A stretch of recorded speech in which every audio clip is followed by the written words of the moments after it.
Good evening, brethren and friends. Welcome to the presentation number 24. And we are doing part two of Israel of God sealed and its overall topic of 144,000. And we'll start the presentation. The Israel of God, last time we discussed, and we covered a very important topic, potter and clay. I have put the potter and the clay because the potter is God and the clay is house of Israel. So we went through how the first house was marred in potter's hands and he has to make the vessel again. So he takes the same clay, but not necessarily same lump. He takes some clay from the first lump and rest of the clay from other lump and he mixes it and remakes the second house. So God remakes or newly creates a new house. And again, this is second house. He makes it again in the realm of spirit. The first one was in realm of flesh, and the second house is realm of spirit from clay. Both houses are from clay. The first house is from clay and it is still in flesh, and the second house is also from clay, but it is elevated to the realm of spirit. So that's what we have covered. It's a very obscure topic and somewhat controversial. And if you have missed it, please go and watch the recording of the presentation. And because I said this because I'm building each presentation on top of the previous one.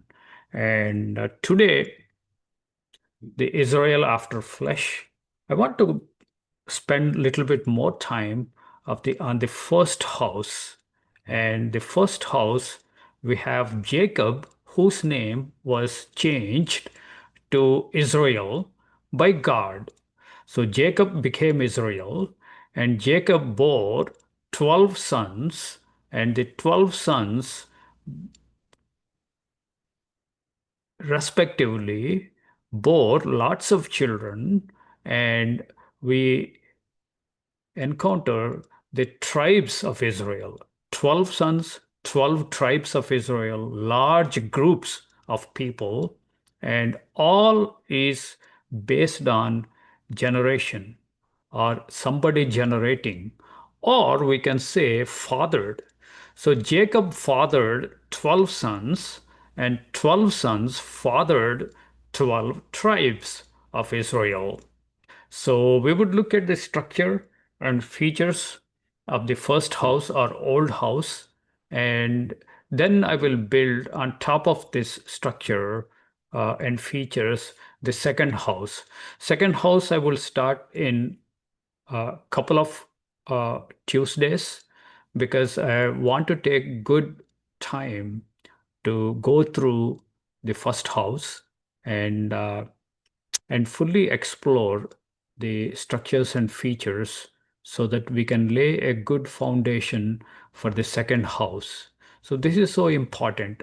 And tonight I want to deal with the tribes and genealogy of first house, the tribes and genealogy of the first house.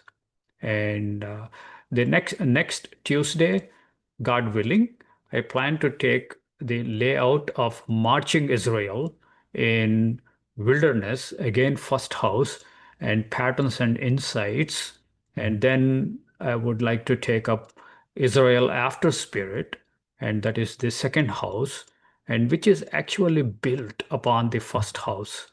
So who is the new Israel, the person equivalent to Jacob in shadow, and features of the new house and structure of the new house. And then we will continue beyond that and make a sense for the 144,000. Each tribe, 12,000 were sealed. So at that point, we will come and compare both the houses. So tonight, I want to go through Revelation 7, 4 to 8 verses and primarily dwell in Genesis. Genesis chapters 29 to 35. Uh, Only first two chapters, 29 and 30, I would like to go line by line, but remaining chapters, I would go through selected verses. And when you find time, please find time to go through all these chapters, 29 to 35 of Genesis. If you have not recently studied or recently went through, those are great chapters that gives us a foundation. And Revelation 7, 144,000, we will start with verse 4. And I heard the number of them which were sealed, and there were sealed 144,000 of all the tribes, all the 12 tribes of the children of Israel. So, of the tribe of Judah were sealed 12,000. Remember, Judah always comes first, uh, even in the first house and also in the second house. We see that in when we come to wilderness, the marching Israel, Judah always led the moving camp of Israel in the wilderness.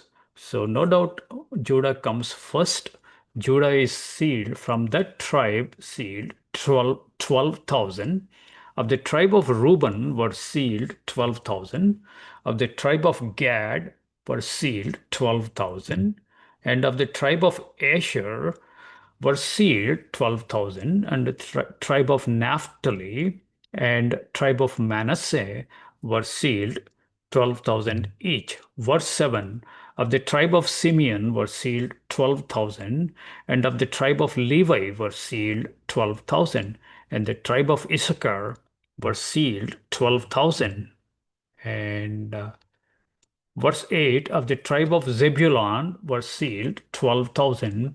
Of the tribe of Joseph were sealed 12,000. Of the tribe of Benjamin were sealed 12,000. If you count them, we come up with 12 tribes of Israel and 12,000 from each tribe. That means evenly distributed across the tribes. And 12 is a perfect number. It's indicative of complete house, the total house, and 12 is a number and metaphorical meaning. And the names, if you are not familiar with Old Testament scriptures, the names are strange. Who are these names? Where do we get these names? At least uh, bulk of the listing we get from Genesis 29. So I would start with Genesis, but the list is somewhat mangled. In the first house, we have one order. When we come to second house, God seems to be deliberately mangling them and adding, making some additions, and also doing some subtractions. So we come a somewhat different listing as we see it in Revelation 7. But back to the uh, Genesis 29. But what is the relationship? Somebody might ask. If you are saying flesh house is marred in potter's hands and potter makes it again and make the Israel, house of Israel, again in realm of spirit, what is the relationship between flesh Israel and Spirit Israel? There's a very important relationship that is shadow and the very image. The reality is spirit are second house of Israel, and the shadow and flesh is the first house of Israel. Remember, I'm not saying Israel's, the first and second Israel's, is actually house of Israel. So the house in the first time and second case, there is also another house. One house is in flesh, and second house is in spirit. So the houses, we are talking about the whole houses. So the relationship is the relationship between shadow and very image. And we see here the very image is interesting thing. I will pull this guy. Now, shadow, if you see, it is like a sketch by a pencil. A pencil sketch is shadow. And shadow, you will get some details. You will get an outline of the real thing. The real thing is the image in this case. This is called very image. And image has lots of features and lots of attributes, and all of them are not captured in the shadow. The color and the folds and minute details are not captured in the shadow. Shadow is just a sketch, an outline of sketch. And it also tells somewhat vaguely this scale, but you can't really figure out that this is scale from the shadow. And you have a head, and you have like general features. So the first house is shadow, and the second house is very image. I'm using deliberately the words shadow and very image because uh, Bible, New Testament scriptures use this analogy, shadow and very image. So what's happening is God first builds the shadow. God first builds the shadow. So we don't have very image in the beginning. So Genesis 29 is the beginning point where God begins to build this shadow, this sketch, a pencil sketch. And he takes lots of efforts, he puts lots of efforts uh, to build this build this whole shadow. And then, while giving this shadow, God does not tell us it is actually a shadow. It appears like a real thing. It appeared like the ultimate thing until Jesus Christ, Yeshua, arrives on scene and the New Testament brings new light on the whole thing. And that New Testament scriptures tell us the first house was indeed a shadow. So God builds the shadow first and then brings the real thing. When he brings the real thing, we have very similarities, very external basic features are also there in the first house. For example, 12-fold division is there in this shadow as well as the new house. And the name Israel was also reused for second house. And and there are lots of things, lot more things we can understand from shadow, how God is prophesying and telling in advance that the second house is actually built on top of this first house. So here what how it goes is this spiritual house is overlaid on the physical house so that a shadow is cast. But God is so smart that he builds the shadow first and then he builds the real thing. And then he tells us this is the shadow that is cast in the realm of flesh. But the real thing is realm of spirit. This is eternal house that I want everybody to be in, even though some of you could be part of this flesh house, because flesh cannot last forever and its glory is fading glory. But the new house is spirit and eternal. His glory surpasses the first house.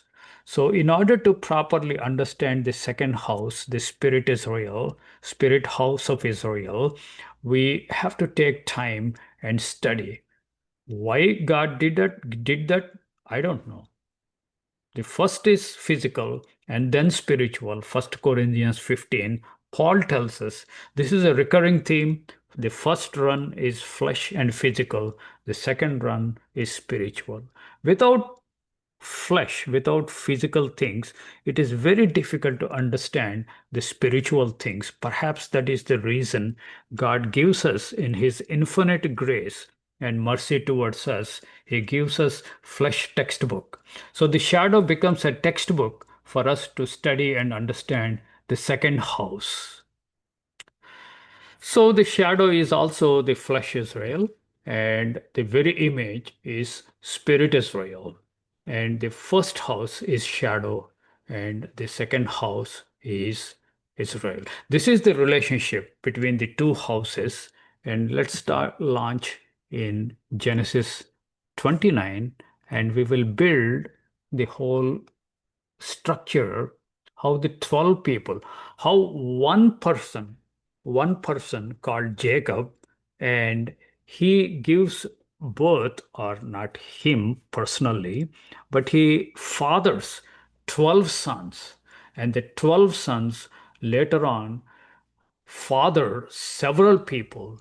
We have we end up with 12 tribes of Israel, a vast army of people. It's a big nation called Israel. So this pattern we will see also in the spirit Israel. And there are so many things. God orchestrates things. You see the work of God and the infinite wisdom of God, and so many clues God already puts and builds into this shadow the story of Jacob, whose name was changed to Israel. Now, here I want to notice most of you might be familiar with this story already, but others on the internet may not. So I want to give benefit to everybody. But see how much God involves in fathering the 12 sons of Israel. So Jacob's name is changed to Israel. Jacob's has begets 12 sons, but it's a big story. Lots of skirmishes, lots of turnings, lots of frustrations, lots of competition, lots of envy, lots of things. And God is present at every turn and every development.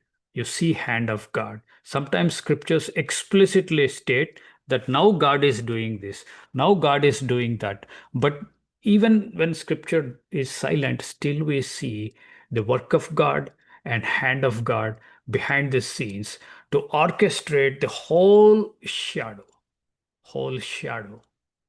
And then Jacob, we already discussed in previous presentations. Jacob is the supplanter, is the deceiver, and he has an eye on the birthright. He is desperate to get the birthright. He desires that unique blessing, that precious blessing from God, desperate. He wants it at any cost, by any means. So there's a strong desire, strongest desire to get that birthright because he values birthright. He wants it. He see the full benefit of birthright, and he's aggressive, and he's very desirous. On the other hand, his older brother Esau is doesn't care about his birthright. When he's extremely hungry after coming back from hunting, he's extremely hungry. He thought he's gonna die. And then at that time, Jacob comes and offers a bowl of soup. And if you trade your birthright, I will give you this hot, delicious, and good smell flavor uh, lentil soup. And then, without giving much thinking, Esau sells his birthright for a bowl of soup. What a what a contrast. The person who is given birthright did not value it. He sold it. He sold it for to satisfy his flesh appetite. And he did not care. He did not value. But here see Jacob was willing to deceive, willing to take opportunity. He's an opportunist. And there's a saying like when Cain killed Abel, his brother, God asks, where is Abel? And Cain says, I don't know. Am I my brother's keeper? And God's logical answer with what followed is, yes, you are. You are your brother's keeper. And here, Jacob completely fails and deceives his brother, take opportunity, and a hungry brother came down and he trades very precious birthright from that. He deceives his brother. He did not love his neighbor. He did not love his brother. He deceives and gets the birthright. And now he pays dearly. The very, very close person, your own brother, you are willing to deceive. And somebody very close to him, groups of people would again deceive him, and he becomes a man of sorrows. The continual sorrow after sorrow. God wants to teach him, not to punish him, but to teach him a lesson that what it takes when you deceive somebody, what pain you would cause to others. And when you deceive and get something from the other person, how much loss the person goes through, how much heartache and sorrow, and how much beating of the breast the other person goes through, how big assault you have done to your brother and to your neighbor. I want you to learn, Jacob, so that you learn the sin that you committed, how big that sin is. The sin might appear to us exceedingly sinful. God sometimes makes us go through that. And later on, when his father Isaac is about to bless, he again camouflages and dresses himself like his brother Esau and gets the birthright. And his father Isaac asks him specifically, who are you? What is your name? And Jacob replies, I'm Isaac. Sorry, I am Esau. I am Esau. He lies to his own father, his very own father, so dear to him, so close to him. He lies and deceives. And his father was so sorrowful when he comes to know it. And Esau comes with all tears. And Father, have you got any blessings left? Even one or two is good for me. Have you got any of those things for me, please? And Isaac replies, no, my son Esau. Everything that I have given it to Jacob. What a what a sorrowful thing for Isaac and Esau to go through second time because of this deceit, because of the guile in his mouth and deceit of Jacob. And we now see the story how disappointment after disappointment God engineers and orchestrates so that he fully goes through the pain of being deceived, the pain after long wait, what he hoped and what he wanted, he wouldn't get. He is fully man of sorrows. And finally, perhaps he learned the lesson not to deceive anybody, not to tell lies, not to deceive. There should not be any guile in his mouth and in his heart and in his hands. And I hope he learned the lesson, but the whole hand of God moves with him. And finally, we see God has not forsaken Jacob. He makes a statement, I am still with you, Jacob. Wherever you go, I will give you this land. I will give you birthright. I will bless your descendants. But Jacob, I want you to learn from your mistake. So that is how God deals with you and me. The sins that we have committed, He would not punish for us, but He wants us to understand the impact and the scope and the damage and the suffering and the loss we cause to others, especially those who are dear and near to us. So with this background, and also God orchestrates 12 sons for him through different women, and and you see the handiwork of God even in shadow.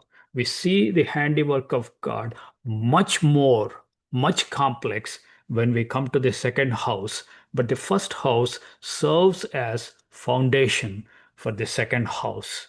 Let's start with Genesis chapter 29. Now Ishmael goes, he's frustrated, he lost everything. He lost his birthright, he lost every blessing, and he becomes rebellious and goes to Canaanites and marries two Canaanite women. And that upsets his parents. And the parents were so upset. It is so embarrassing for Rebecca and Isaac. So he realizes, oh, my parents are not happy with this. Now let me go to my own kith and kin. She goes to Ishmael's children. He marries two more women from Ishmael's descendants. Now he has four wives and he hopes to appease his parents, but that doesn't work. And Jacob uh, was still unmarried at that time. So Isaac and Rebekah tells him, don't go after Canaanites nor Ishmaelites. Go to my house, that's Rebekah's house, from Canaan. Go back to Haran. Haran is both the name of a person and the place. So go there, go to Laban. Laban is brother of Rebekah. Go there and find and stay there and find a wife for yourself there. So don't marry Canaanite woman because they would bring all the ungodliness into our house. Not that they are pure in Haran. Haran also they are idolatrous people, but this is like shadows and types we're still dealing with. So here Jacob obeys his parents' command and also he runs away from Esau because Esau might find him and kill him because Esau was waiting uh, to mourn, and then after that he wanted to take revenge on his brother Jacob. So Jacob has two reasons to leave Canaan. Now he goes on a long journey. He takes his flock and his men with him, his assistants. So they all go as a battalion, walk all the way back to Babylon, Haran, and then he reaches the place where the village of Laban uh, lives there. So this is where the story begins, Genesis 29. Let's start with verse 1. And Jacob went on his journey and came into the land of the people of the east. And he looked, and behold, a well in the field.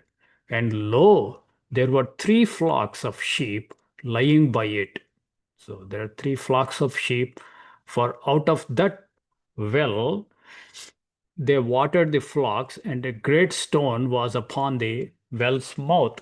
So there is a well and there is an entrance. The entrance is blocked by a huge stone.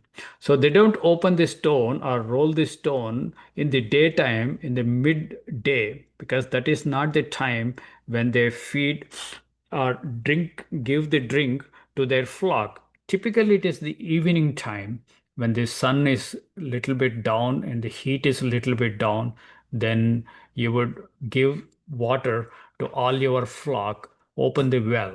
But here there is an interesting thing happens, and and thither were all the flocks gathered, and they rolled the stone from the well's mouth and watered the sheep, and put the stone again upon the well's mouth in its place. So what this verse 3 is telling us is there is a well, there is an entrance, and the stone is blocked. Only when they are begin to water their flocks, they will roll away the stone. And once the watering is completed, they will put the stone back. This is what the normal things that are done. And this is the activity that goes around this well. Typically, well is outside the village, and then all the villagers would come in the evening and will water their flock from this well. And Jacob said unto them, My brethren, whence be you, or where are you from? And so he wants to check that he is at the right place. And they said, Of Haran are we. So we are at the place of Haran are we. And then he inquires about Laban. And he said unto them, Know you Laban, the son of Nahor? And they said, Oh, yeah, we know him. And then inquires about him because it's a long time. There are no internet, no communications. And he said unto them, Is he well? Is he alive? Kind of inquiring. And they said, He is well. Yeah, he is well. And behold, while he was asking, Rachel, his daughter, comes with sheep at this odd hour. It's almost like a repetitive story when Eliezer, Abraham's servant, comes to the same village, he finds Rebekah coming and watering his flock and his uh, camels, and we have a very similar scenario. Now Rachel comes. Rachel is the second daughter of Laban. Laban is brother of Rebekah, and Rachel, the word means ewe. Ewe is a female sheep. Female sheep. Rachel is our English anglicized version. The original Hebrew sounds like Rachael, Rachael, so or Rachel. So so it became Rachel, which we are familiar. So she's like a female sheep, isn't it? Tell us that she's kind of picturing church and sheep. And he said, Lo, it is very high day, neither is it time that the cattle should be gathered together. So this is almost like a noon. And water you the sheep and go and feed them? So it's not right time, but it's an odd thing that happens.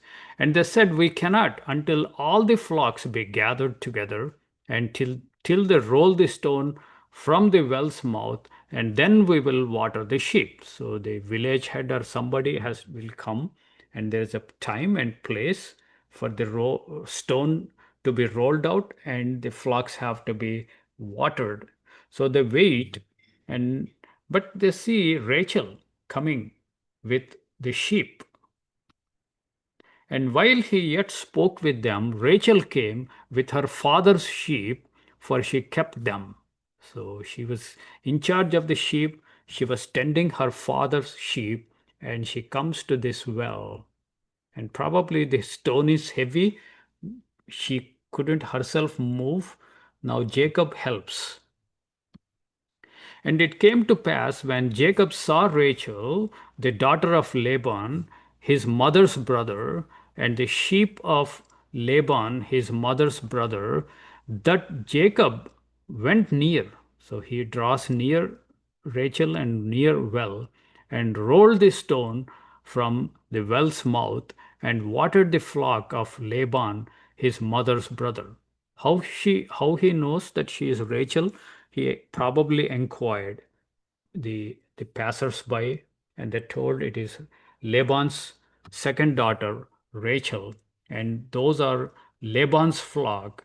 Now Laban is a very near and dear, his mother's brother. He's like an uncle, but in those days they have like they call them brothers, even though he's uncle in our modern terminology. So he does that, and then continuing the story, and verse 11, and Jacob kissed Rachel and lifted up his voice and wept. Now, it is kissing is not like the Americans kiss. It is more like kissing on the forehead or on cheek. This is very standard Middle Eastern kiss. It's a greeting. It's much respectful greeting. It is done between man and woman. So Jacob kissed Rachel and lifted up his voice and he wept. for all the things that he's going on his life. He was running for his life, and finally came to his destination where he can take refuge for several years, perhaps, and wait for Esau's anger to come down and stay away from Esau. So what all the difficult days and difficult times that have come upon him, he wept. And he also wept for his finding some comfort with his maternal uncle, Laban. So Jacob kissed Rachel and lifted up his voice and wept. And Jacob told Rachel that he was her father's brother and that he was Rebekah's son. Rebekah's son.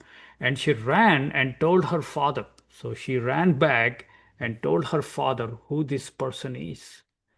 And it came to pass when Laban heard the tidings of Jacob his sister's son, that he ran to meet him and embraced him and kissed him and brought him to his house.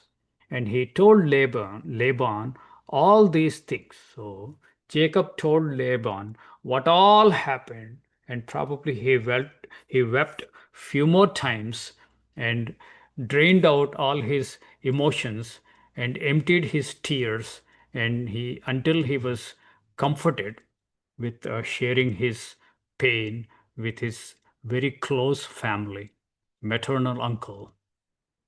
And Laban said unto him, surely you are my bone and my flesh. And he abode with him the space of a month. So he stayed with Laban for a month. I want you to notice the expression my bone and my flesh. My bone and my flesh is a metaphoric saying that you are very near.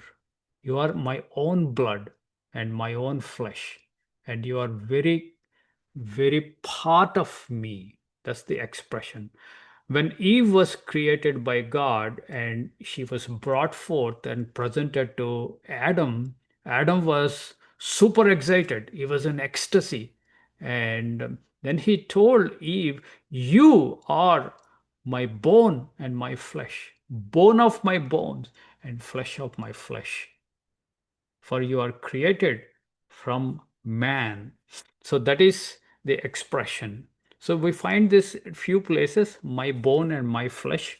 I think this phrase is used in English language also, my bone and my flesh. That means you are very own, biologically, my own. It is figuratively used by Jesus Christ when he was resurrected and when he presented himself to the disciples, the glorious resurrected Jesus Christ. Disciples were terrified. They thought he was a demon, a spirit, a phantom.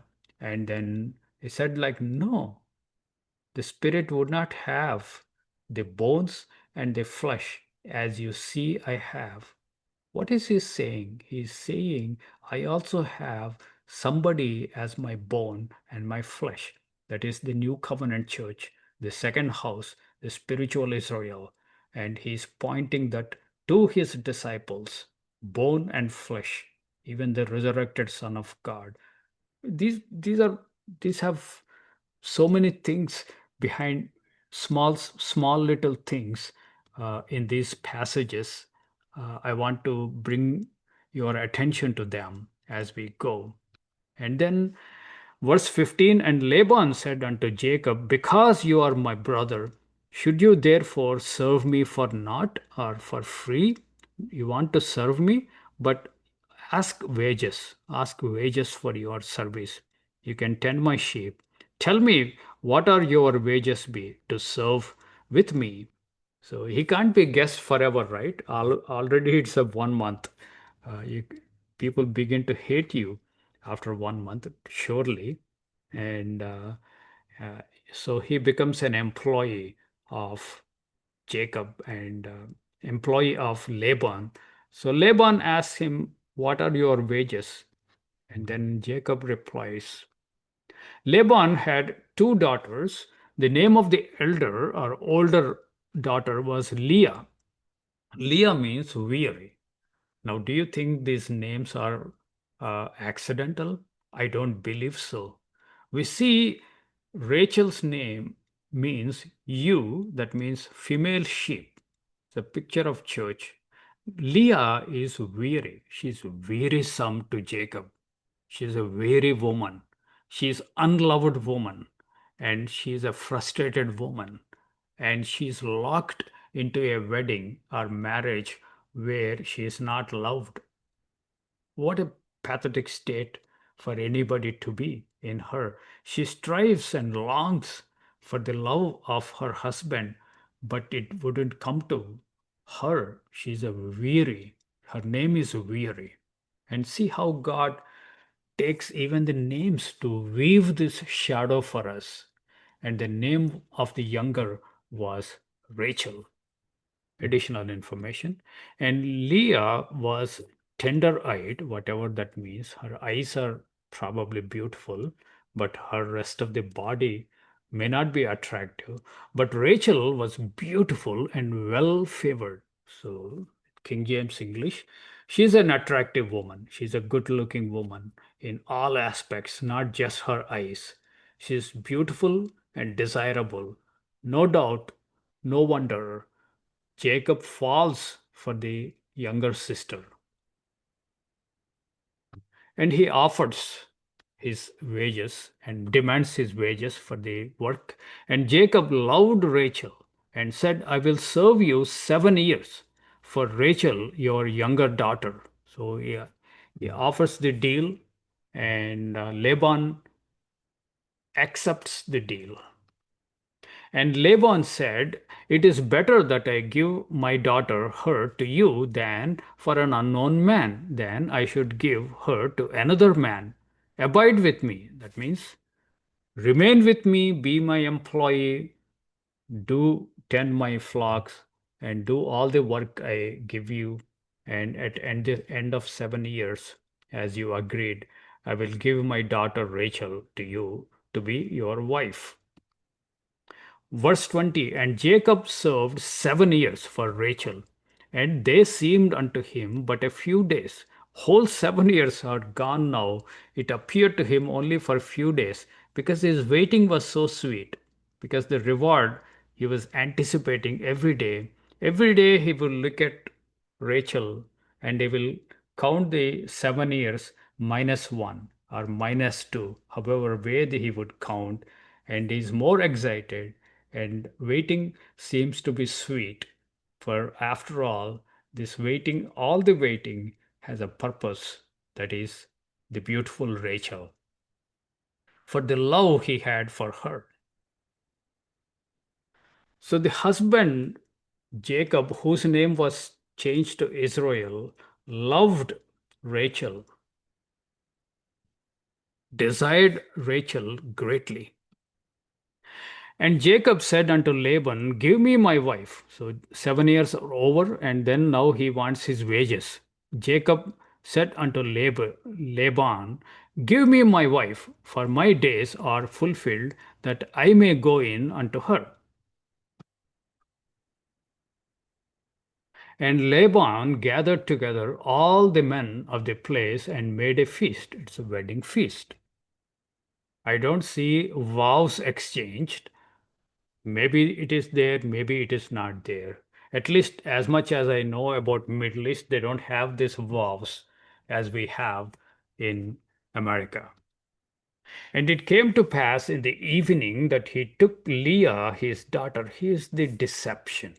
Here is the cheating. Here is the guile from very close maternal uncle, Laban. He puts Leah instead of Rachel. He took Leah, his daughter, and brought her to him. Now he wouldn't know which woman is in the veil, because the woman wear that veil. It's very common in the Middle Eastern weddings, even in India. They cover the veil, and then he would take her into tent, and it's so dark and dim. Then he was allowed to lift the veil, and you really do not know who this woman is until the morning, until the daybreak, and brought her to him, and he went in unto her. And Laban gave unto his daughter Leah, in addition to giving her in marriage, Laban gives her his daughter Zilpah, his maid, for a handmaid. So his number one maid, handmaid is number one maid for the woman. So it is almost like her personal property, her personal close, dear assistant, you can say.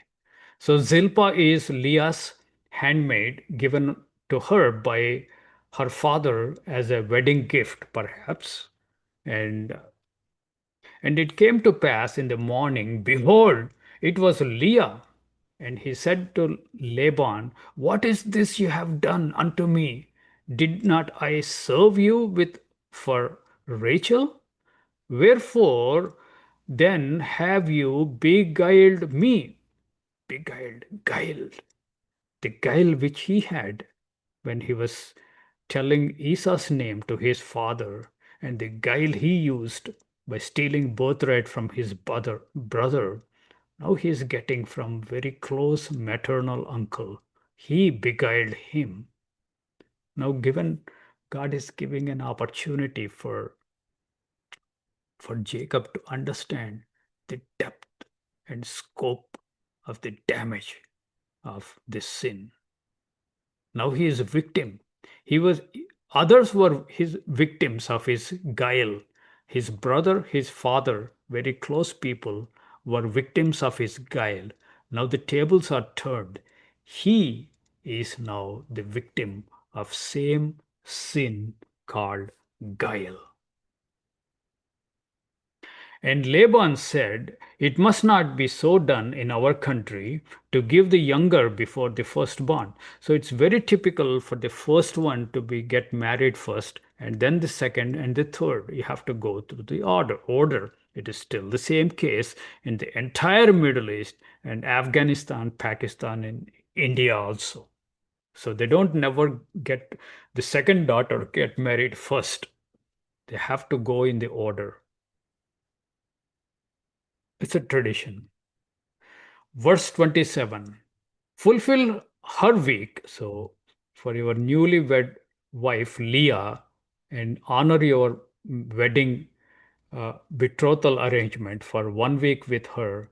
And we, that means Laban and his wife, perhaps his family, we will give you this also, that is Rachel, for the service which you shall serve me yet 7 other years. So, here is the second deception, second uh, second evil, second evil from Laban, his close maternal uncle. He already served 7 years for Rachel. Now he was given an unwanted wife, Leah, and then for Rachel, he is asking again 7 more years. So the wickedness of Laban is unleashed against Jacob, and Jacob has to silently suffer, silently take it. See how many opportunities God is engineering in his life when you wrongfully take away things from other people. Now, here you can also be victim. People would wrongfully take away things from you. 7 more years wrongfully being demanded and taken from your life. It's unrighteous act on the part of Laban, but God is engineering so that Jacob is brought to his senses so that he would learn not to do that, learn not to repeat. Now, this is not the end. This continues to the rest, through the rest of the life of Jacob. It's a continual, non-stop deception. So many people deceive him. His own sons eventually deceive him. And because he loves Joseph so much, they sell away Joseph and then they bring the blood of an animal and shows him, is this your son's blood? And they deceive him, put him to lots of sorrow, lots of anguish. And his his favorite wife, Rachel, also dies beforehand. He never could really spend good time and be happy with Rachel. He's a man of sorrows. All everything that he sowed seems to be coming back on him. Because there is a verse in New Testament, God is not mocked. Whatsoever you sow, you shall also reap. Here is a story with vivid, minutest details, bringing Jacob to his senses. The scope and depth of the assault and the damage and the loss that he incurred on others. Now he himself is drinking that judgment. But nevertheless, God says, I'm not forsaking you, Jacob. I am with you. I will bless you. But there is something behind these scenes. Jacob is trained, trained so that the guile is removed from his mouth. The evil intent, malice, is completely cleansed from his heart. Through suffering, we get cleansed. It's not an option for New Testament Christians. Suffering is an integral part of our calling and of our walk. That's why we need the suffering, trials, in order for this corruption, this wickedness within us has to be cleansed. So, verse 27, fulfill her week, and we will give you this also for the service which you shall serve with me 7 other years. He has no option to serve again 7 more years unjustly for the wife. But at least the consolation is getting Rachel right away. Verse 28, and Jacob did so and fulfilled her week and gave him Rachel, his daughter, also wife also. So he gets Rachel, and then Laban gave to Rachel, his daughter, a handmaid. Bilhah is his handmaid to be her maid. So both the daughters got a special gift from their father, perhaps a wedding gift.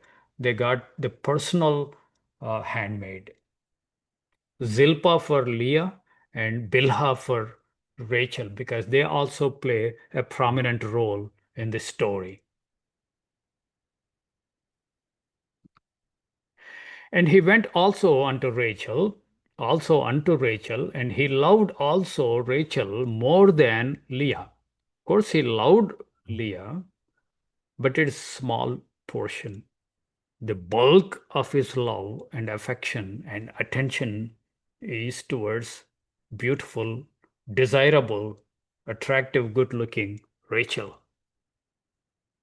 and served with him 7 other years. So we are moving fast forward 14 years now.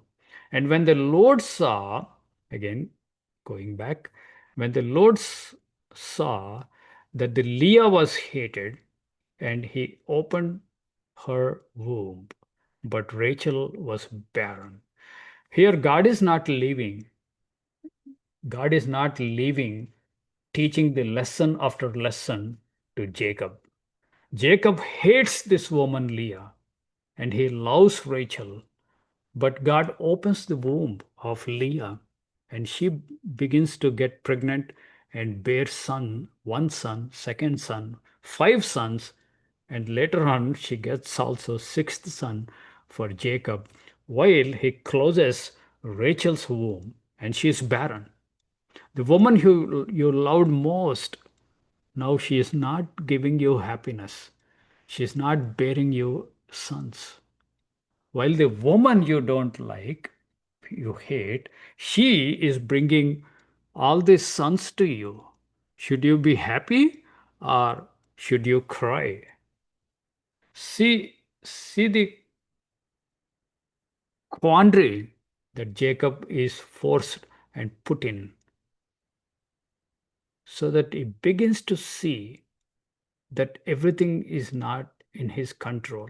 He was given opportunity to cheat his brother and take away his birthright in the hour of his weakness.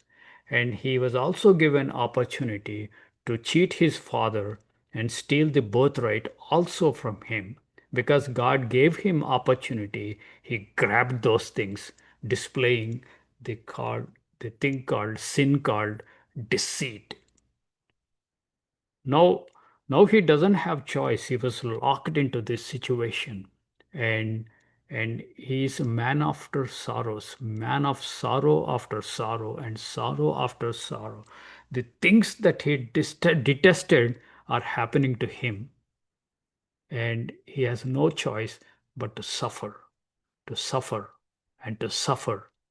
Sometimes that's the only way you learn not to deceive, not to tell lie, not to cheat, not to seek ill will for others, not to have that malice. So one time shake up would not seem to get to most of us. We need repeated beatings because the Lord chastens every son whom he loves. Do not despise his chastening, brethren. Understand why he is chastening, because he loves you. He wants to cleanse you so that at some point in future he can share his inheritance, share his glory, and dwell forever with him in New Jerusalem. That is the end goal.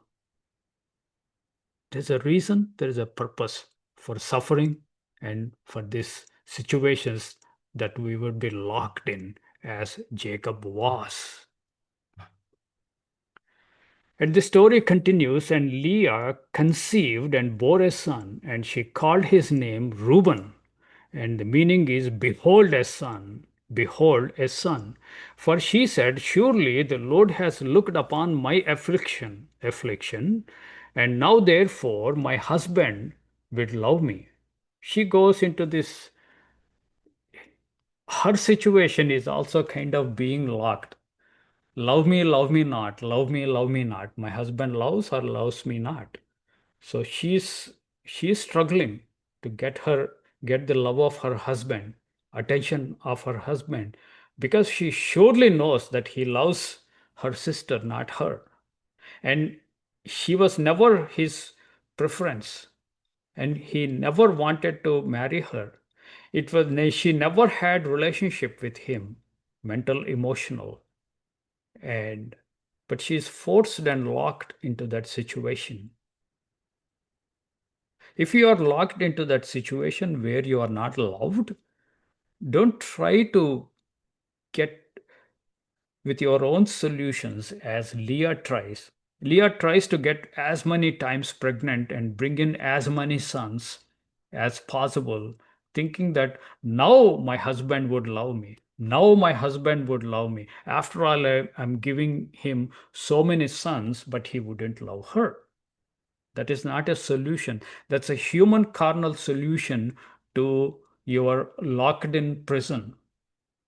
If you are in that situation, pray to God, and God will find a way to bring you out of that prison.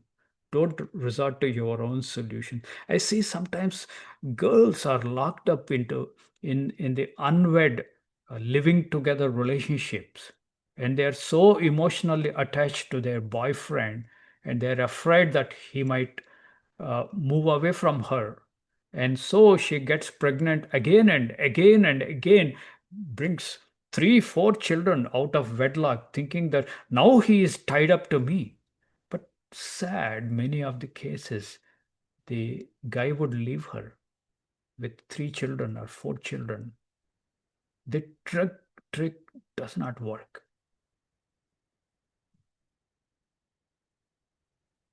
Continuing, verse 33, and she conceived again and bore a son, second son. And because the Lord has heard that I was hated, and he has therefore given me this also, this son also. And she called his name Simeon. So, I mean, in her own mind, she is able to see the hand of God. Because Jacob is hating me, God is compensating me for that hatred by opening my womb while closing the womb of my sister. It is her interpretation, not necessarily true from God's perspective. I think God wants to teach Jacob a, a good, deep lesson, that so that he learns deeply and permanently and genuinely. He learns not to deceive, not to have malice towards others. But you are allowed to do your own interpretation. So she's saying that God is compensating me for the hatred from my husband and granting me son after son, opening my womb. Continuing, and she conceived again and bore a son. This is third son. And said, now this time will my husband be joined unto me, because I have borne him three sons. Therefore his name called Levi. Joined to is joined, the third son joined to me, Levi. And she's hoping that her husband also would be joined to her. We're talking about Leah, the wife that is not loved. The wife that is loved is Rachel. Her womb God has closed. She's barren. See the pressure. See the squeezing that Jacob goes through.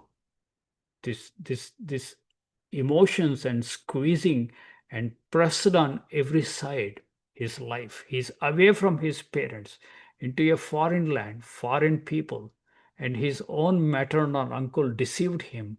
He's serving double service for the wife he loved, and now the wife he loved is not bearing children.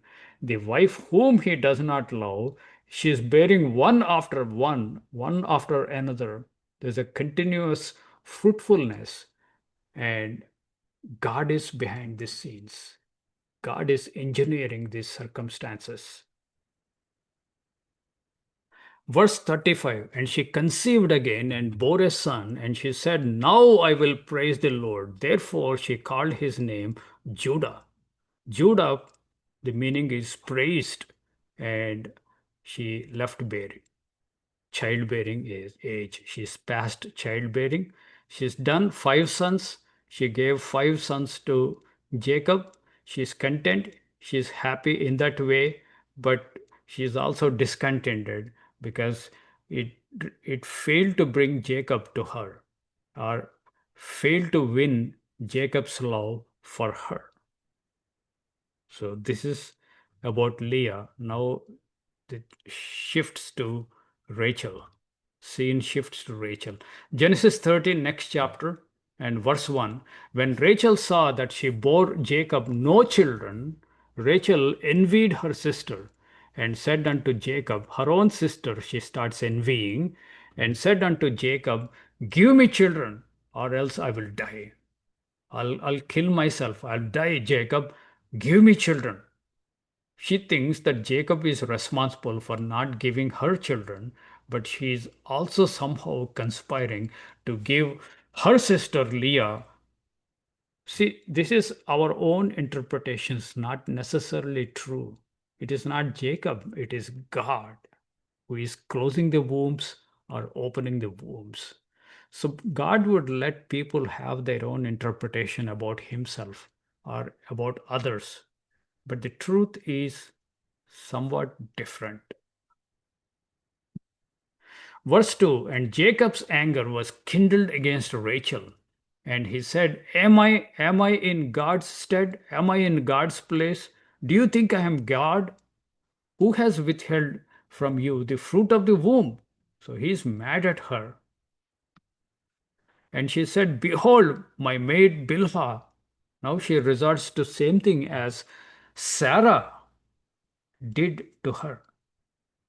She gives her maid Bilhah, and go in unto her, and she shall bear upon my knees, that I may also have children by her.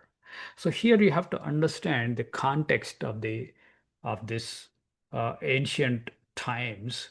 Even now, she gives her maid Bilhah and Bilhah will get pregnant and she would bear the son. But the son does not belong to Bilhah. Bilhah does not have any rights over this son. The son is born under the authority, ownership, and name of Rachel. For all purposes, the son would be Rachel's son. Bilhah happens to be just a surrogate mother. She is just a use and throw kind of thing. She doesn't have any rights. That's how the things work. She is just a slave woman. She is completely owned. She does not have any rights with respect to her mistress. Mistress has full rights over her and the fruit of her womb. So the son that is born would be officially Rachel's son, not Bilhah's son, even though Bilhah happens to be a surrogate mother, a biological mother. So I just want to make clear that you understand the times and the story flow. And she gave him Bilhah her handmaid to wife, and Jacob went in unto her. And Bilhah conceived and bore a son. And Rachel, now Bilhah is not talking about the son. Rachel is now talking about this son. And Rachel said, God has judged me and has also heard my voice and has given me a son. Therefore called she his name Dan. Dan is primarily meaning a judge, and some people, some Bible teachers interpret it as being judged. It could mean either way, a person who judges or person who is judged. I'm not completely sure how this Hebrew works, but that's what I hear. And Bilhah, Rachel's maid, conceived again and bore Jacob a second son. And Rachel said, with great wrestlings have I wrestled with my sister, and I have prevailed.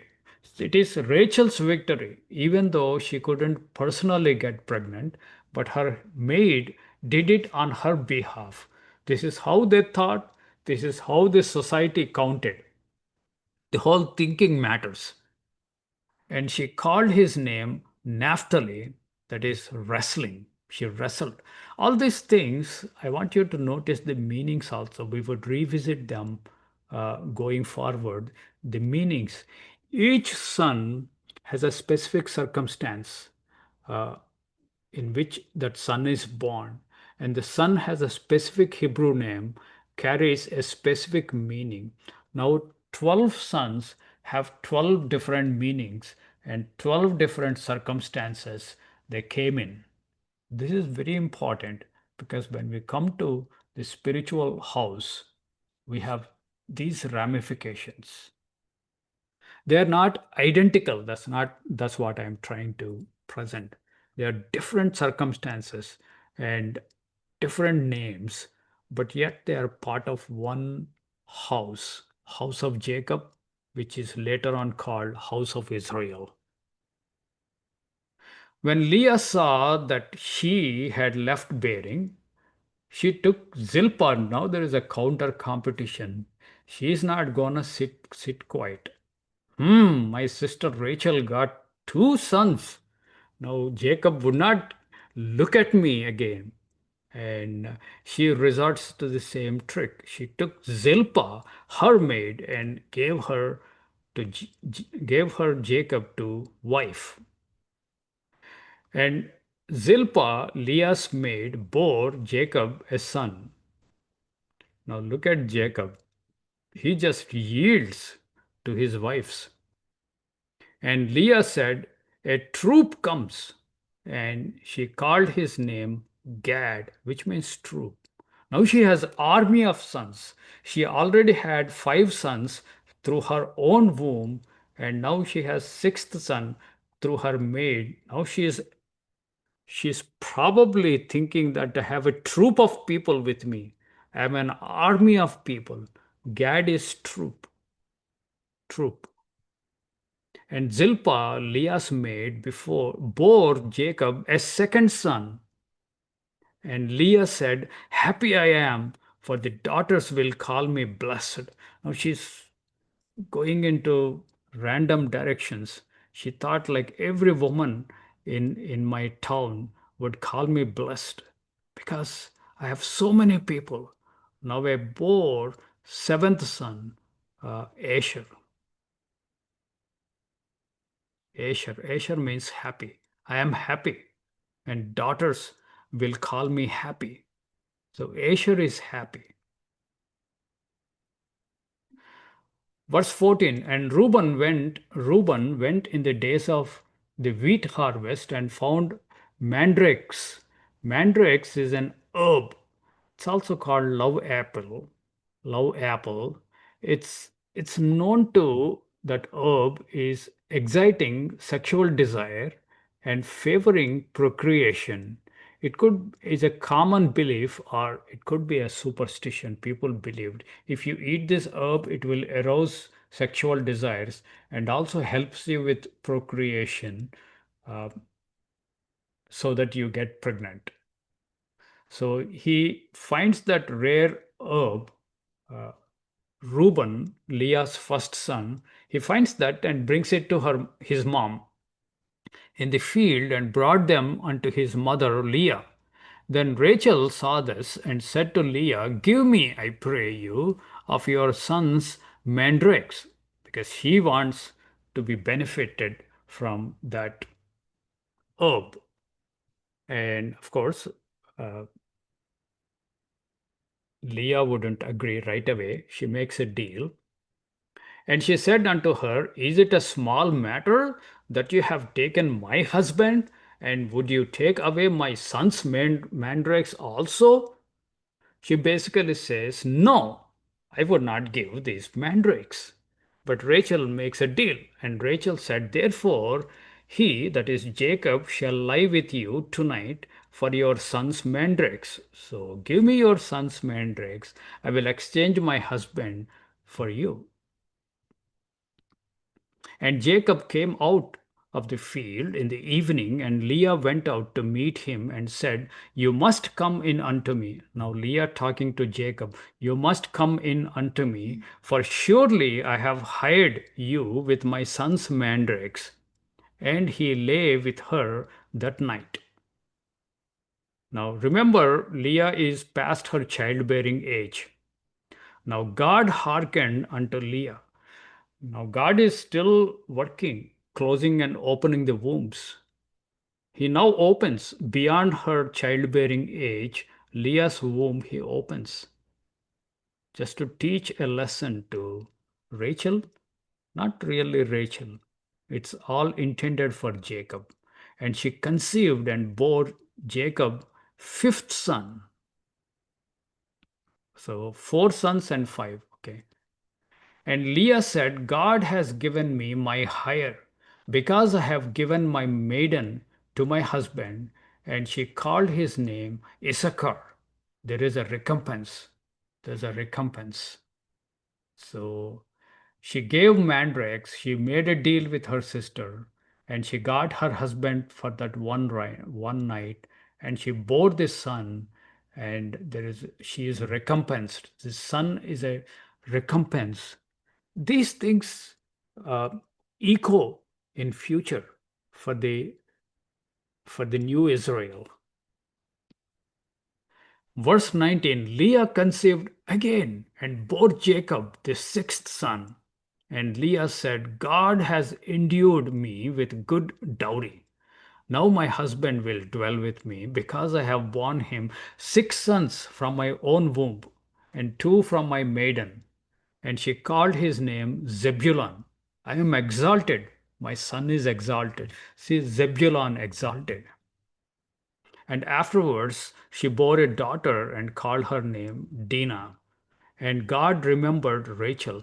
Now God turns his focus on Rachel. Perhaps this is my understanding that Jacob is beginning to see his sin, see the devastating effect on others.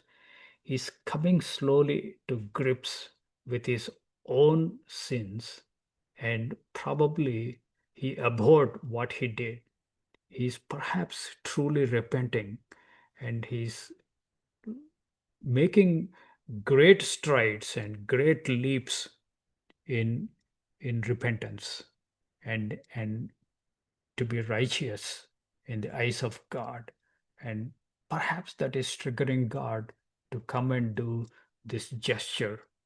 God remembered Rachel, and God hearkened to her and opened her womb.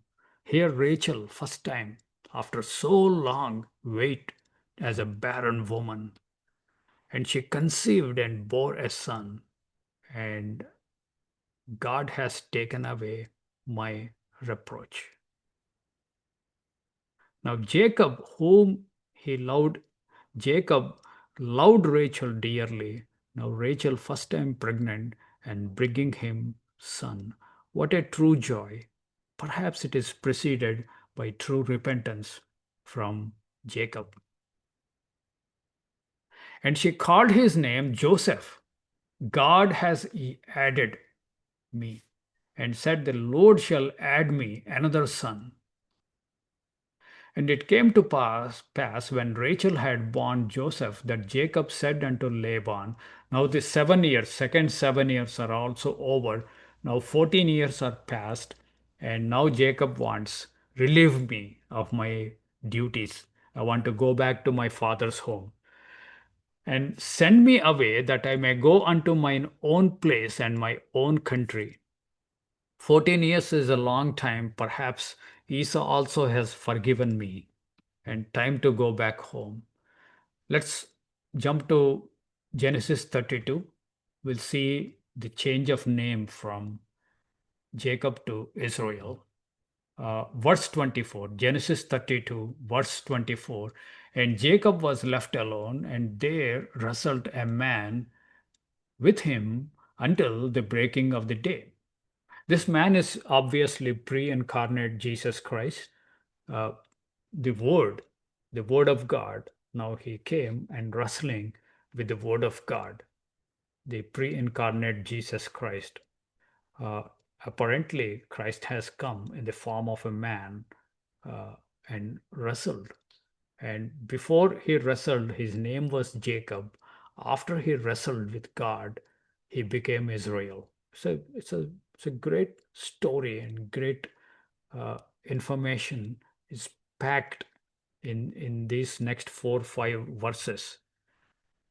And when he saw that he prevailed not against him, that is, when Christ is actually losing the wrestling battle with Jacob. How come it is? How could Christ lose the wrestling match? It is not a test of strength. It's a will, sovereign will, the prophetic will of God. Jacob has to prevail against him. The word prevail can be understood uh, in much broader sense.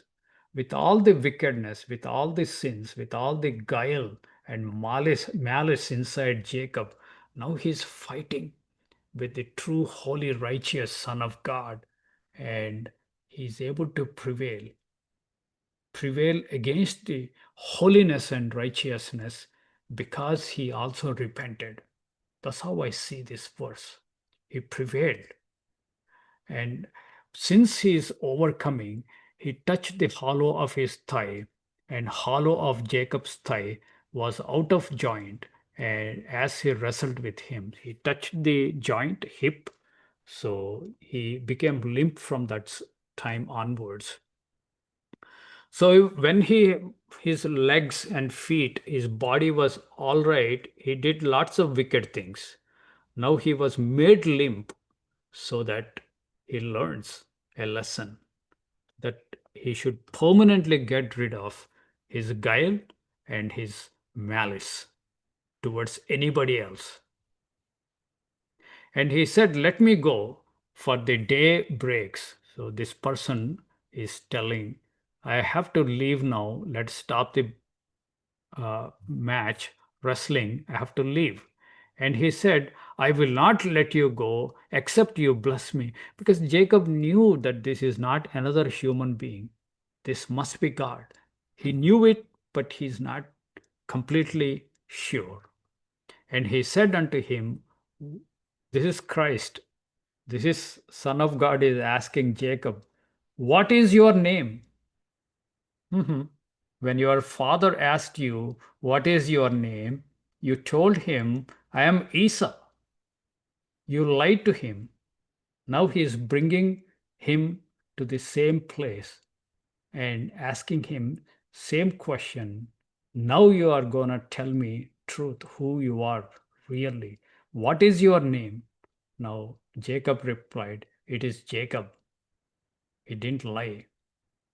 These are illusions telling us that he is converted man, is a converted Christian now, and he's speaking truth.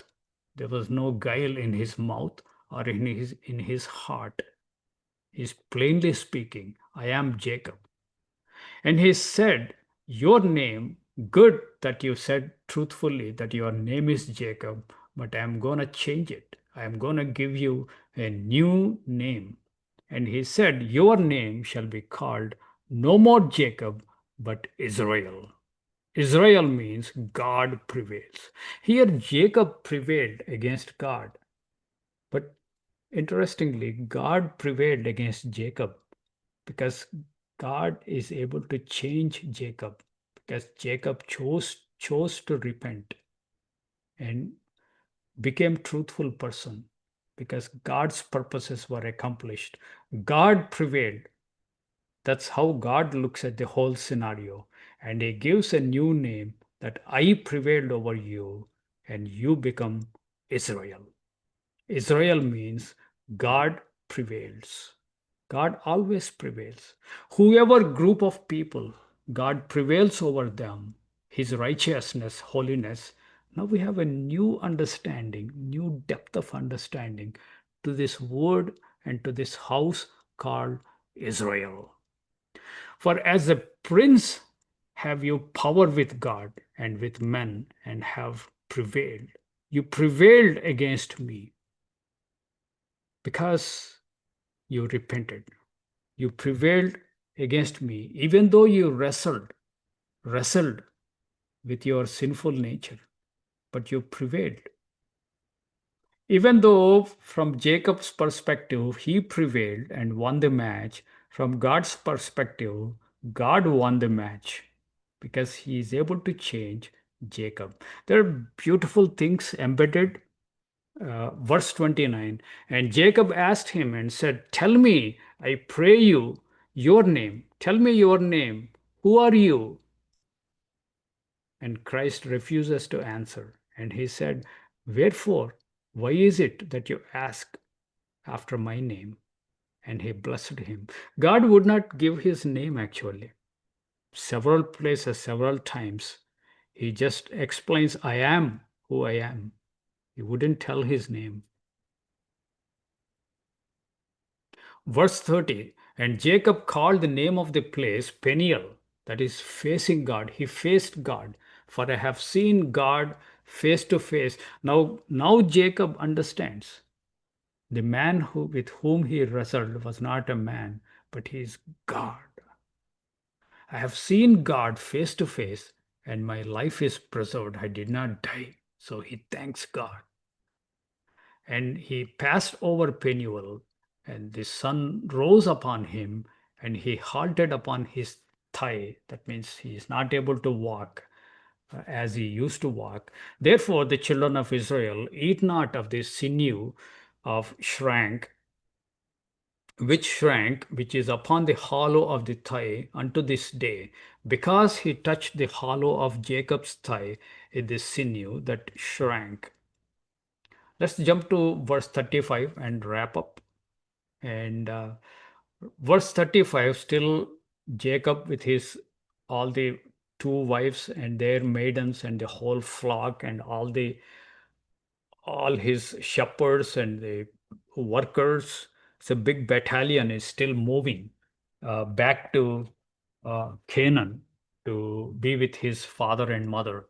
And they journeyed from Bethel, and there was but a little way to come to Ephrath, and Rachel travailed second time. This is second birth of that Rachel gives, and she had hard labor.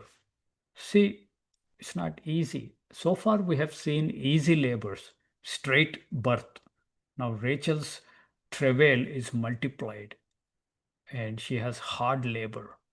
How much painful for Jacob to see this, whom he loved so dearly. She is struggling for her life. She is laboring with hard labor, ready to give birth. And of course, we know the child survives and Rachel dies. And it came to pass when she was in hard labor that the midwife said unto her, Fear not, you shall have this son also. And it came to pass as her soul was departing, for she died, as her soul was departing, that she called his name Benani, that is, son of my sorrow. But his father called him Benjamin, son of my right hand. This is Rachel's second son, Jacob's last 12th son. And Rachel died and was buried in the way to Ephrath, which is Bethlehem. Now this last birth and last travail came nearer to Bethlehem. There's lots of allusions here behind the scenes. Bethlehem, where Christ would be born. He is the son of New Jerusalem, which is also a barren woman, had a long wait, and finally she was in much travail, and she brings forth the male son who is to rule the world with a rod of iron, and he is Jesus Christ. That is bringing us closer to Bethlehem, where the reality, the script runs again, second time, the whole thing. And Jacob set a pillar upon her grave. See the man of sorrows, sorrow after sorrow. He is still left with Leah and other three women and lots other sons, but he has to lose Rachel. Rachel dies, the woman of his love, now is no more. See, God continues to teach us in the flesh and blood life so that certain lessons are burnt deep into our hearts and into our minds. He wants to sear us with his righteousness and holiness. Doesn't matter if you lose out things in this flesh life, because you are being prepared for the eternal life. This is worth going through all these sufferings because they have meaning, they have purpose, they have great future for every one of us. Every tear that you shed has a meaning, has a purpose. Every Christian who suffers persecution, murder, perhaps rape, has a purpose. Don't lose your heart. Just be renewed and strengthened with these great stories of Bible. And Israel journeyed and spread his tent beyond the Tower of Eder. Let's jump to 35 and verse 22. It came to pass when Israel dwelt. Now the now the whole scripture shift to the new name. Is no longer Jacob. When Israel dwelt in that land, that Reuben went and lay with Bilhah, his father's concubine, and Israel heard it. Reuben loses his birthright. He is the firstborn. He loses because of this. And now the sons of Jacob were 12. This is wrap up. The sons of Leah were Reuben, Jacob's firstborn, Simeon, Levi, Judah, Issachar, and Zebulun. These are sons of Levi. And sons of Leah. Sons of Rachel are Joseph and Benjamin. Sons of Bilhah, Rachel's handmaid, are Dan and Naphtali. And sons of Zilpah, Leah's handmaid, were Gad and Asher. And these are sons of Jacob, which were born to him in Padanaram. And the sons of Zilpah and Leah's handmaid were Gad and Asher. I think it's a repetition. And these are sons of Jacob, which were born to him. I think it's a repetition. Genesis 35, verse 9. God, in this chapter, chapter 35, he comes again, second time to Jacob, and again reiterates that your name would be Israel going forward because you are playing a script in shadow. You are a shadow of true Israel, Jacob. Genesis 35:9. God appears unto Jacob again when he came out of Padan Aram and blessed him. And God said unto him, your name is Jacob. Your name shall not be called any more Jacob, but Israel shall be your name. And he called his name Israel. God called him Israel. It's a new name is given. And this is the wrap up. This is the diagram. You have all the names in the proper order.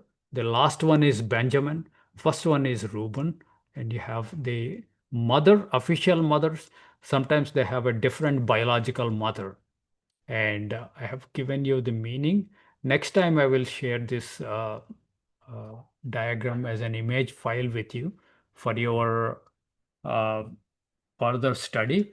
I will add couple of columns in the next presentations based on that because Jacob, when he dies, he prophesies different things for different sons. So that's very important. And when we go to the marching army of Israel in wilderness, these people and their descendants, the tribes, would acquire different shape, different characteristics and different warrior features. That would be the presentation uh, next Tuesday, God willing. And here, the 144,000 were also used the same language of the first house, even though they belong to second house. Revelation 7, verse 4, and I heard the number of them which were sealed. There were sealed 144,000 from all the tribes of the children of Israel. So that wraps up our presentation. And thank you for watching. And may God bless you abundantly. May God help you with this presentation so that you will have more faith, you have stronger faith in the work of God, because God's work is fine needle work in our lives, in our hearts, in our minds, is doing something wonderful and way beyond our comprehension. But let's walk in faith. Let's trust our great God and let's not be weighed down or pull back with the trials and difficulties, but let's be positive and look forward to the wonderful righteous character that He is building in us. One day, God will wipe away every tear from our eyes. No more sickness, no more struggle, no more pain, for those are former things. They have all passed away. Behold, I will make all things new. That's what Father says, God the Father to us. That will happen in New Jerusalem. That will happen after first resurrection. That is an unwavering promise from God for the 144,000. Let us strive, let us work hard to be part of that group of people called 144,000. I'll close the presentation and open the room for your feedback for the further discussions.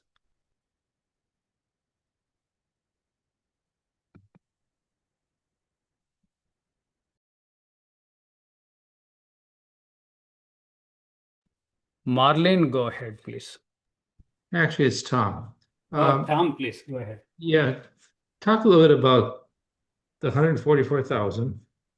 They are all the Israelites, descendants, theoretically, and yet God has opened it up. Everything's been kind of opened up beyond just the Israelite tribes as one, but also to the Gentiles. So does that mean none of the Gentiles will be part of the 144,000. And just kind of like, how does it all fit together? I'm a little foggy right now on that. Can you give me some depth? Yes, Tom, we are talking about two houses, the second house and first house. We are building the shadow first, and then we will come to reality. We also see 12 tribes or 12 groups in second house. I think things get more clear after two or three presentations more. I'm still building. Since I cannot do it in one presentation, unfortunately, I'm forced to split this.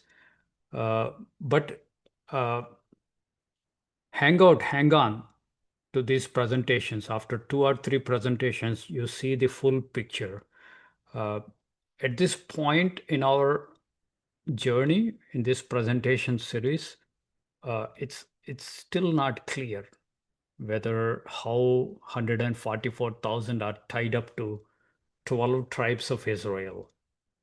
Uh, so after two or three presentations, things get much clearer because this is very obscure and very difficult topic, and this is not properly addressed. Uh, Almost all churches, many Bible teachers even do not go here in this area. So I'm taking greater risks at the risk of losing people, but still I'm trying to build this slowly and steadily, taking at least 3 to 4 presentations total for the Israel of God. Uh, but I believe they are second house, not the first house. But second house is composed of people drawn both from first house as well as Gentiles. You're right.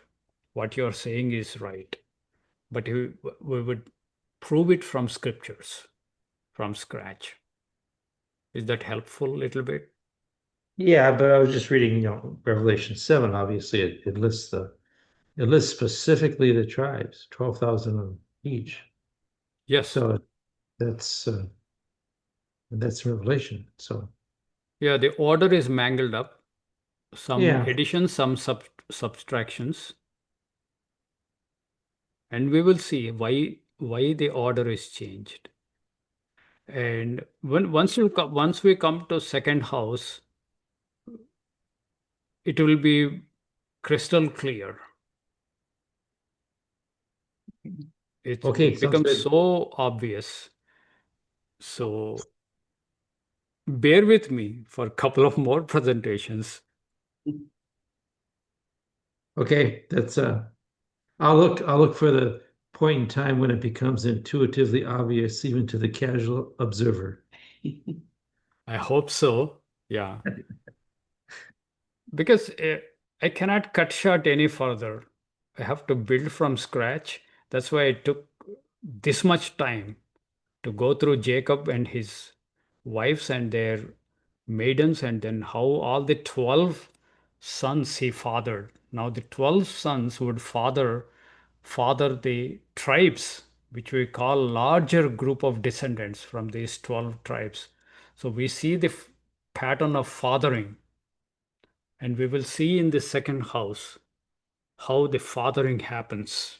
It's incredible, like as you see the patterns, the whole script repeats once again in the realm of spirit, not in realm of flesh, though. And that then we would connect why all the previous s- scriptures we studied for 144,000, they are part of first resurrection and the true church. All these things, they just beautifully meet one another. They come together. Until such time, I would request patience, please.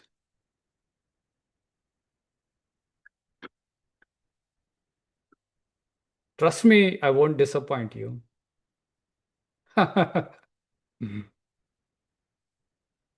Yeah, let's go to Chris. Hey, Chris. Hey, how's it going? Good, Thank you. good. Thank you very much for the the presentation and the time spent, and the the imagery is really deep. I'm with Tom, and the fact that there's a lot here. I can already see some interesting observations I hadn't really thought of before. Um, but appreciate it very much. And I'm going to be patient. I think this is, you know, quite in depth and quite large. So looking forward to it. Um, the couple of things I kind of jotted down as we were going through it. I liked your picture that had, the shadow and the image. And I thought, well, the shadow is dim and it's only two-dimensional. It's really just, the outline and not a lot of the depth or reasoning. And then I realized that the image itself was three-dimensional. That's where you get depth and you get other dimensions, color, height. You even realize that it's got, the sun shining on it, because obviously you don't get a shadow unless you get the sun shining on it. So um, I'm sure there's more there, but those are the observations I made at the second on that image. um, I realized in Revelation 7:3, where it talks about the seal in their foreheads, and then, the reference in Revelation 14:1 refers to the name of their God in their foreheads. And being, the seal is the name of their God in their foreheads. That seemed like a pretty direct correlation. Um, but the other interesting thing is, you were going through the genealogy, Reuben and Simeon, Levi, etc., Judah. I realized there were a couple of messages that kind of come out of that. And I know this is where you're going, when you're comparing the spiritual frame of reference as compared to the things we get out of the physical. But on the top of the list was that, there's 12 sons, but only five of them were from mothers that were loved. Rachel was loved. Seven of them were, sons of women that Jacob did not love. So that's kind of an interesting call out to me. If you're raised in that culture, you're second class, right? If your mother is loved and she's the cherished one, it's going to be obvious that you're one of the favorites. And I don't know how that plays out as we go through this, but that was one of the things that popped out to me. So I'm sure there's more. It's a deep topic. I appreciate you taking the time and being brave enough to tackle it. So truly great service. Thank you. Thank you, Chris, for the kind note and the appreciative words. They mean a lot to me and Rupa. And yeah, there's a lot more to glean, and I'm able to glean what I am able for the grace given to me. I'm pretty sure you guys would see a lot more than me, and the things that I have not seen, you would be able to glean also. I would like to hear those things because we are aiming for collective wisdom and collective inspiration of Holy Spirit as it imparts grace in different ways to different people. You would see the same set of scriptures with a different set of eyes and able to bring a different depth and insight into the same scriptures. So that's what we are aiming. It's not my Bible study, it's our Bible study. But appreciate your comment very much, Chris. I'm done. Any other comments, insights into the genealogy and tribes of Israel?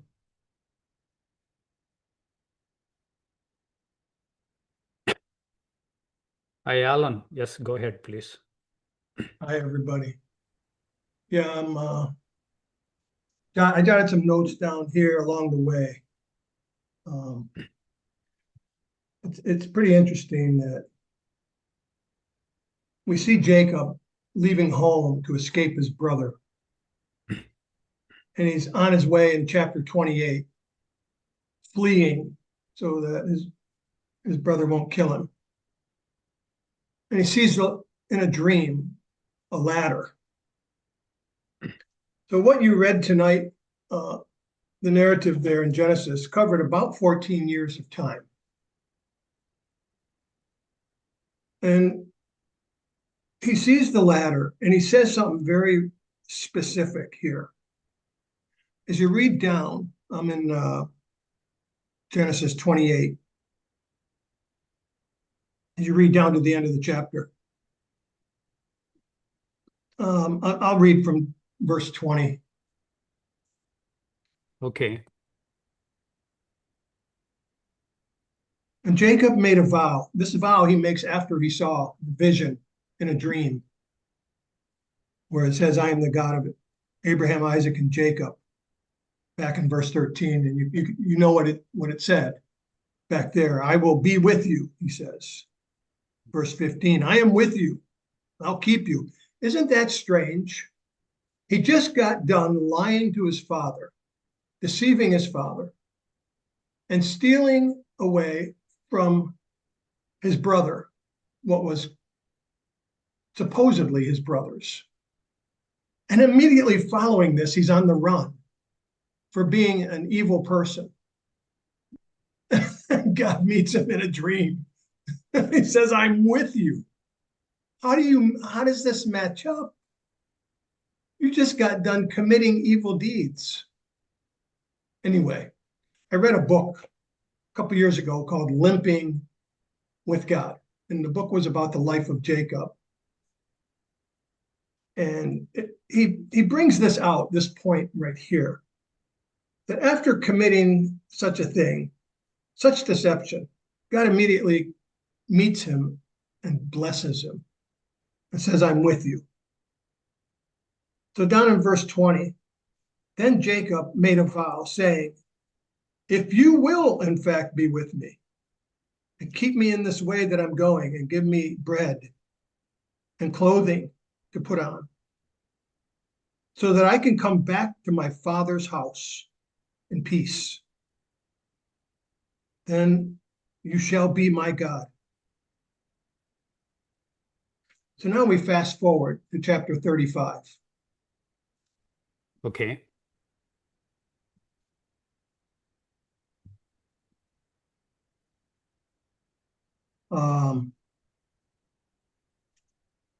We'll go down to verse 27.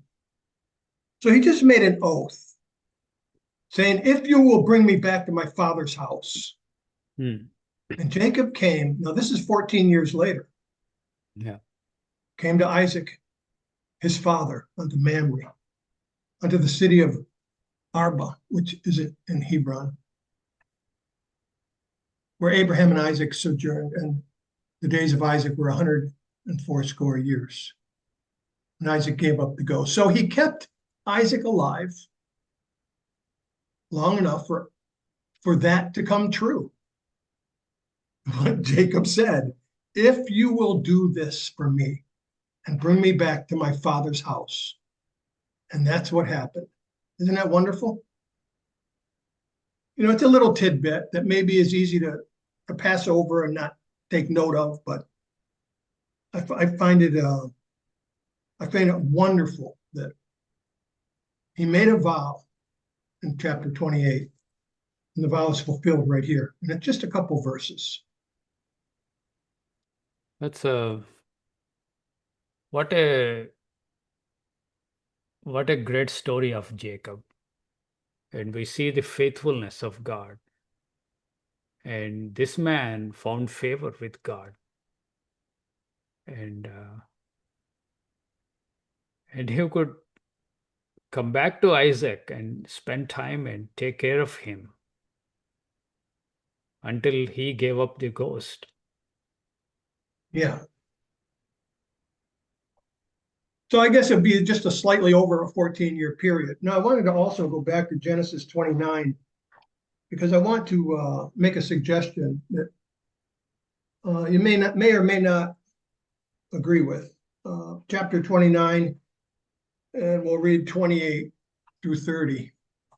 The idea here is he did not work for an additional 7 years and then get Rachel. The idea here is he got Leah And then a week later, he got Rachel Yeah. and worked for another 7 years. Yes. So I remember years ago, people used to teach that he had to work 7 more years and then he got Rachel. Mm. Yeah, But that's not scripture that's is not what saying. happened. Yeah, you're right. At And now least he's that. married to sisters. Think about this. He's Yeah. married to sisters. Now that's this is a bad start, man. It's an inconvenience for This is everybody involved. Yeah, this is not a good start right here.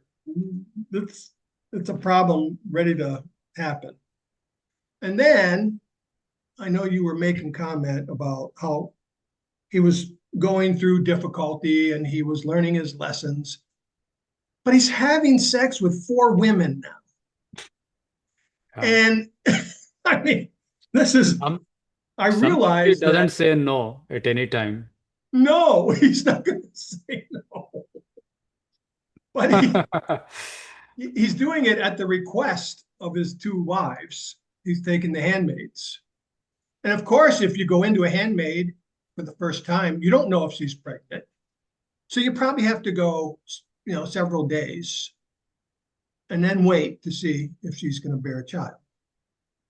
But I mean, I think Jacob's pretty happy right now. He's got flocks and he's got 4 women. He's sister wives. You remember that program on TV, Sister Wives, where they had all these dramatic problems because he was married to sisters. It's actually a. No, we weren't. Oh, they weren't. Well, he had. I think he was Mormon, and he had 3 or 4 wives same time. And there was all these petty jealousies, similar to what you read earlier about Leah and Rachel wanting him. Anyway, He didn't handle it correctly. in that book, Limping with God, he quotes somebody who said, "Never trust a minister of the gospel who doesn't walk with a limp." And what does he mean by that?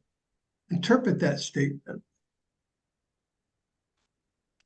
Jacob walked with a limp, it says. And I expect he probably walked with a limp for the rest of his life, the way it's phrased in 32:32. Yeah. As he touched the socket of Jacob's hip in the muscle that shrank. Well, if his muscle shrank, if your muscle in your hip shrinks, you're probably going to have some lingering effect from that. So what is there about a minister of the gospel that walks with a limp? Is it that he has struggled with God and he has Yeah, the remained walking. faithful? Yeah, what you're saying is walking is not normal. It's a difficult, more effort to walk in this new way. And that he has had rather severe experience in wrestling with God. Yeah.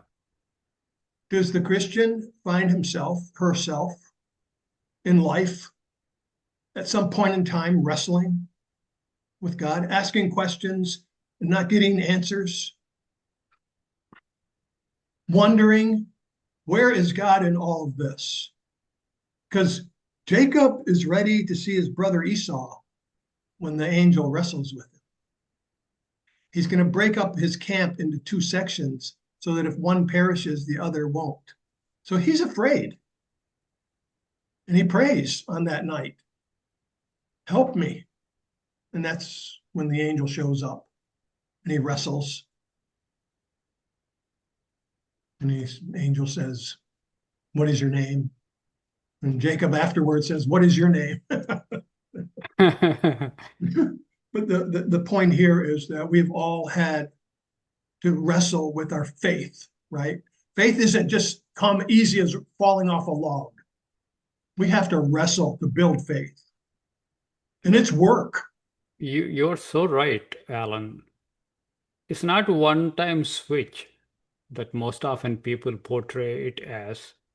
It's a long struggle. It's a long wrestling.